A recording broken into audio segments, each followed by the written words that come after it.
There are many things that we can do as adults to help our children to feel safe. It starts with observing your child. So you're not plugging and playing a 10-step process that's not appropriate. So conversation first. But before conversation, connection. And the way you find connection with a child is to listen to them, to play with them. Children don't want to go and have coffee with their parents and discuss their day. They want you to play and read books and sit next to them while they're doing something and be interested in what they're doing. And when they feel that connection with you, they feel safer with you, and then the conversation can flow from that.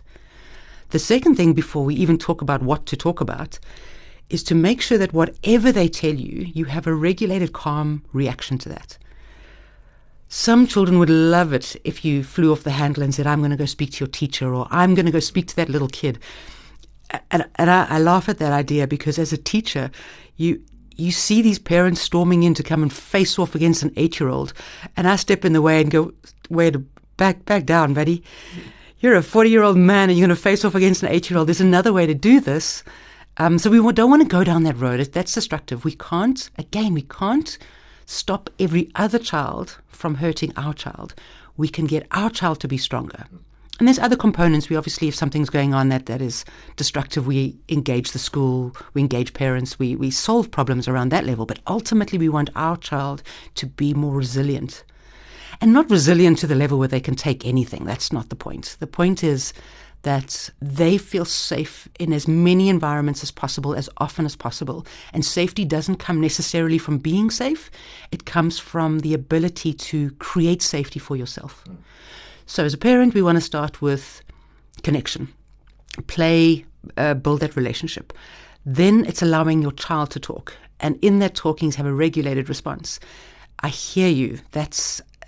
You're doing a 3-step process. You're saying, wow, that story's a big story. And sure, little Mary did this, and your teacher did that. And you kind of relay the story back to them so they feel heard. They feel like you got it. That's the step 1. Step 2 is then to give huge amounts of empathy. That looks like it's really tough for you.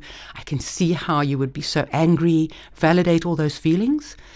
And then you don't necessarily want to go to step 3, which is a solution. But the third step is then, what could we do differently? Or what could we do now to make you feel better? Or what choices do you have for next time? The solution comes third. It's a conversation. So I remember very specifically one of my daughters struggling with something, and we came up with 10 solutions for her. And I encouraged her to do the first 2, which were crazy silly, like bordering on illegal. But the idea was, bearing in mind she was 8, this is, 21-year-old, you don't want to go down the illegal discussion route, but let's make it insane. I'm so angry at my teacher. What could you do? Well, I could squash her with a hammer, and you could do that. And entertain the creativity and the creative problem solving that a child has.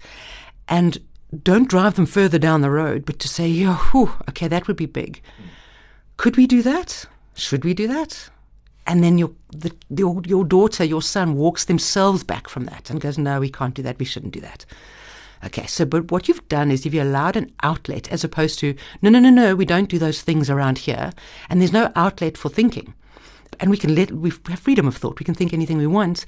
Allowing a child to go that distance and think those thoughts, which are natural human thoughts, and then showing them how to come back from those thoughts. We don't act out.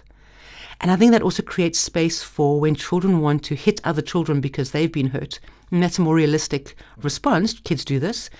It gives us space as adults to say, so we can think those things, sure. And we felt like doing that, sure.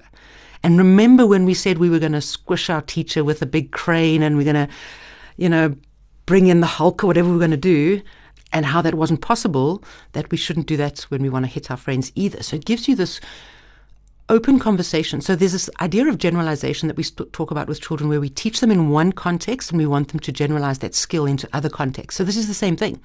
So we teach them the conversation, the idea generation in the context of relationship with parents and connection with parents and at home and in a nice regulated, contained way.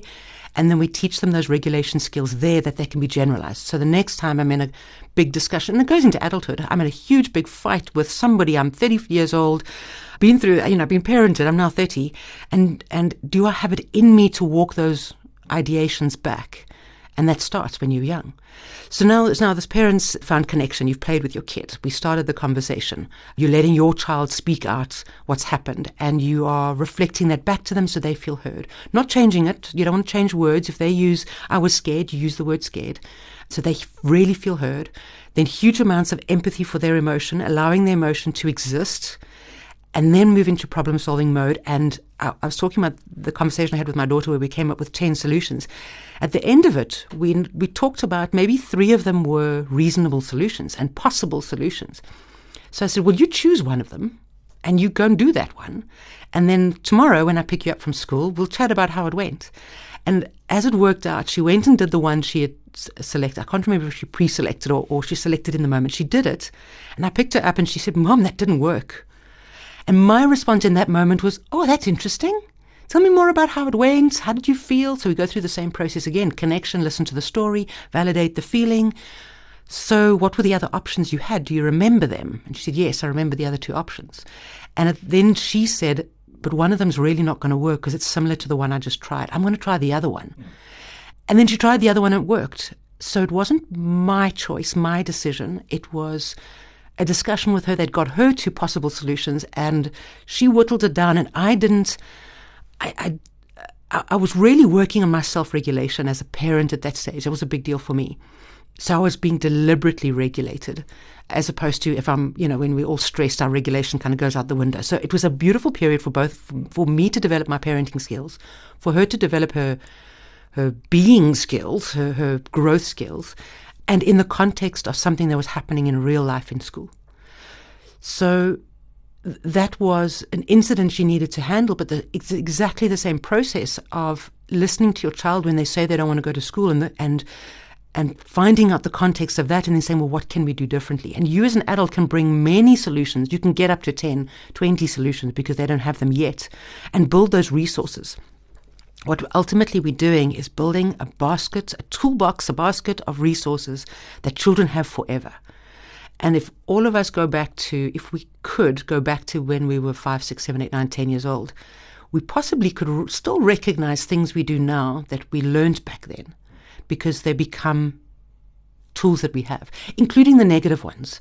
So a lot of addiction and a lot of coping mechanisms that are not healthy for us are also developed over that time, and they become part of the toolbox, and they don't go away. Eating disorder, for example, is a coping mechanism. It doesn't go away. It's going to always be there. That's why they talk about once you have an eating disorder, you really have it for almost a lifetime. The trick isn't to take that tool away because it's already worked. At some level, it's already worked. It's to add more tools. So as a parent, when we're looking at how we move children from home to school or into an environment that they're struggling with, what tools are we developing in them?